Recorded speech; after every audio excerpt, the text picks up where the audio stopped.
Assalamualaikum warahmatullahi wabarakatuh. Auzubillahi minasyaitonirrajim. Bismillahirrahmanirrahim.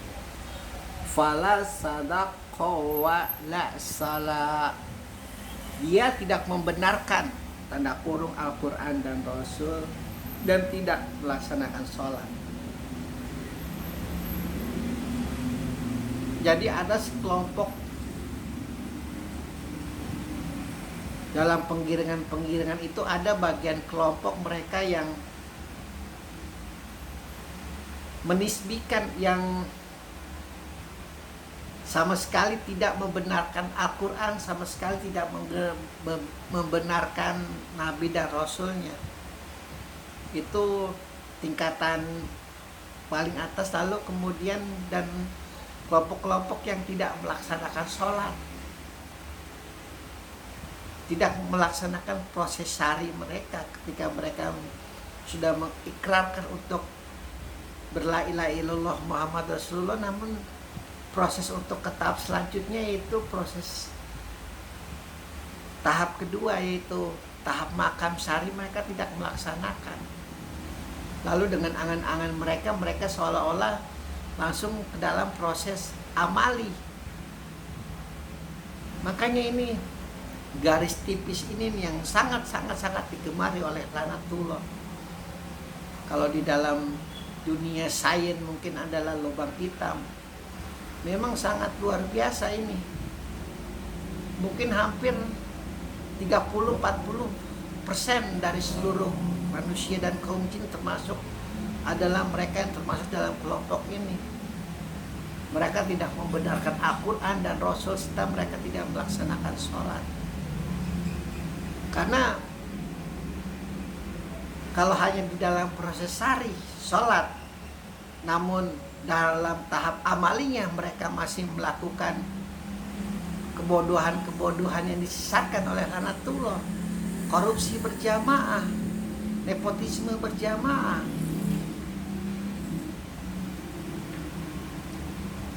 melakukan kerjasama mufakat untuk berkolusi untuk menggerus uang rakyat berjamaah, maka hancur proses syari mereka, percuma. Namun sebagian juga kalau kita tilik, ada orang yang tidak pernah melaksanakan sholat, namun proses dia dalam melaksanakan proses amali sholatnya itu kentara betul, berjuang di jalan kebenaran, berjuang di dalam hakikat bagaimana itu manusia yang mumpuni itu. Kita tidak bisa munafik, kita tidak bisa pungkiri. Bahkan beberapa pahlawan kita juga banyak yang tidak sholat untuk memerdekakan umat manusia ini, salah satunya Indonesia ini. Ada beberapa pahlawan-pahlawan yang tidak pernah sholat, tapi luar biasa pengabdiannya untuk memperjuangkan kemerdekaan. Apakah mereka termasuk golongan ini? Walaupun mereka tidak melaksanakan proses syari, namun mereka melaksanakan proses amali dari sholat itu. Dan itu yang sangat digemari oleh Lanatullah, kebingungan manusia semacam itu. Padahal tidak perlu bingung. Kalau di dalam Islam itu, orang kafir itu adalah orang yang menutup dirinya, dan Allah pun menutup dirinya untuk dia. Itu kafir. Bukan orang yang tidak sholat langsung kita cap kafir, bukan.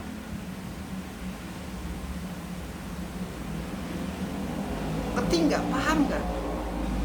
Anda tidak boleh mencap seseorang kafir itu kalau orang itu meyakini kebenaran Al-Quran dan Rasul. Nih, saya ulangin lagi.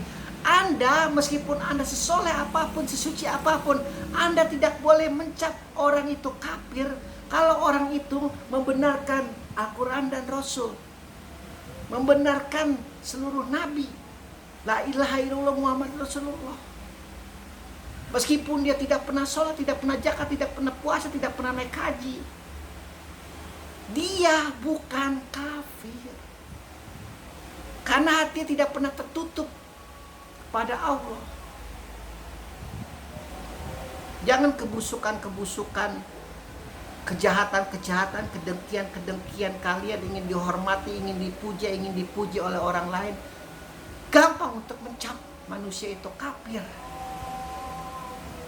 Bahkan Mahatma Gandhi, Bunda Teresa itu adalah seorang muslim. Paham gak di sini?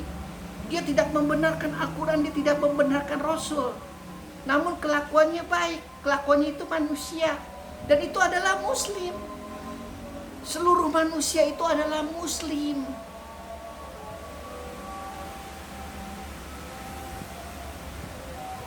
Ini sangat berbahaya ini kalau didengar oleh orang yang bodoh, oleh orang yang jumut, oleh orang yang merasa dirinya paling suci, paling benar. Seluruh manusia itu adalah muslim. Meskipun dia tidak mengakui Allah, tidak mengakui Rasul, tidak mengakui Ali, tidak mengakui Husain, seluruh manusia itu adalah muslim karena dia dalam lingkup kebaikan. Ya. Dan tidak seluruh muslim itu Islam. Itu bedanya. Ada yang beriman kepada Allah, ada yang tidak beriman kepada Allah. Namun seluruh manusia itu muslim. Namun semua muslim itu, seluruh manusia itu muslim. Namun muslim itu belum tentu beriman. Itu pembedanya.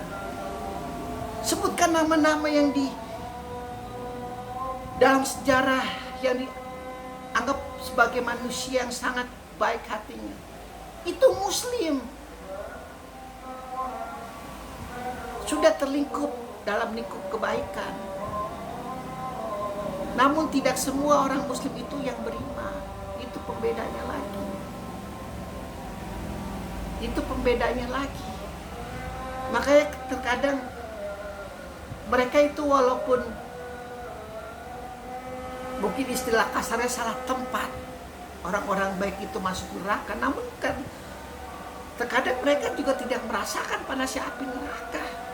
Mereka paham masuk neraka karena mereka bukan Islam, mereka bukan mengikuti Rasulullah. Mungkin ini adalah pada fase-fase benar-benar di masa Rasulullah banyak orang-orang semacam itu. Namun mereka tidak terbakar karena kebaikan hati mereka. Karena sangat luar biasa rasis-rasis ini kalau sudah berbau agama, sangat luar biasa. Itu tuh kalau kalian di dalam ajaran Buddha itu bisa melihat aura itu bagaimana, aura-aura kebanggaan, keujuban, merasa diri udah paling benar, udah merasa diri paling suci, udah merasa udah ada nama di surga. Luar biasa itu.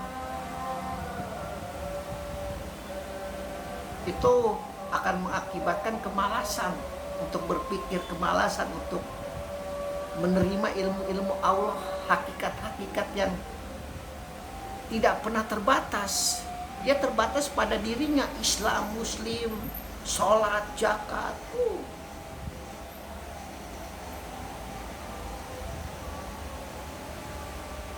Kembali kepada surat Al-Qiyamah di ayat 31.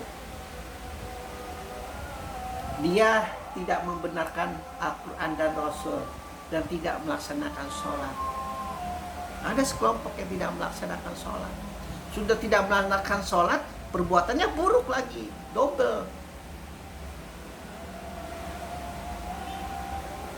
Penggiringan-penggiringan itu tuh, mereka termasuk ke dalam golongan orang-orang yang sangat tersiksa.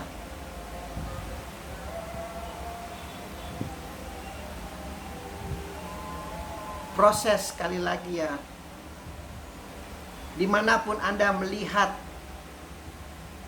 orang yang sudah berla ilaha illallah Muhammad Rasulullah, itu artinya dia sudah membuka dirinya. Karena orang kafir itu adalah orang yang menutup dirinya untuk Allah. Meskipun mereka tidak sholat, mereka tidak puasa, tidak zakat. Nah, di situ tugas-tugasnya ulama-ulama, ayatullah, imam-imam. Fungsinya tuh di situ. Bisa nggak mereka menyelamatkan orang-orang semacam itu? Bisa nggak mereka menyadarkan orang-orang semacam itu? Sama, seluruh itu ada tugasnya. Jangan dikira mereka tidak punya tugas. Bukan hanya nanti lebih jelas diterangkan kalau kita benar-benar menemui ayat-ayat yang semacam ini. Ini ayat-ayat yang sangat tipis ini. Alhamdulillah rabbil alamin.